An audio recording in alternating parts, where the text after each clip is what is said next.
حضرت علی رضی اللہ تعالیٰ عنہ نے فرمایا کہ انصاف کرو ورنہ یاد رکھنا حضرت صالح کی اونٹنی کے قاتل صرف 4 لوگ تھے مگر غرق پوری قوم ہوئی، کیونکہ باقیوں کا جرم یہ تھا کہ وہ خاموش تھے۔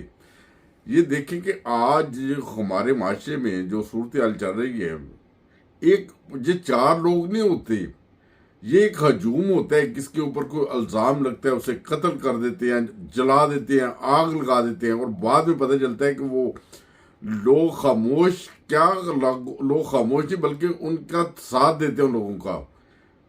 اور خدا تعالیٰ کی تقدیر جو پہلے غالب آئی تھی وہ اب بھی آ سکتی ہے، کچھ بھی ہو سکتا ہے۔ خدا کے عذاب سے ڈرنا چاہیے۔ اور ایسی چیز دیکھیں، نبی کریم صلی اللہ علیہ وآلہ وسلم آج سے 1400 سال 1500 سال پہلے فرما گئے، اس بات جو آنکھ دیکھی کے برابر نہیں ہے۔ تو اب جب سن کے کسی کے اوپر کوئی الزام لگاتا ہے تو اس کے اوپر کوئی عمل کرتے ہیں تو ہم بھی اس کے جرم وار ہیں۔ تو حضرت صالح رضی اللہ تعالیٰ عنہ کا حضرت عمر نے واقعہ سنایا، اور یہ ان کا قول ہے، یہ جو ان کا کہنا تھا کہ اس کی اونٹی کے صرف 4 قاتل تھے، مگر پوری قوم کے اوپر کیوں عذاب آیا؟ لاہی عذاب آیا اس لیے آیا کہ وہ خاموش رہے۔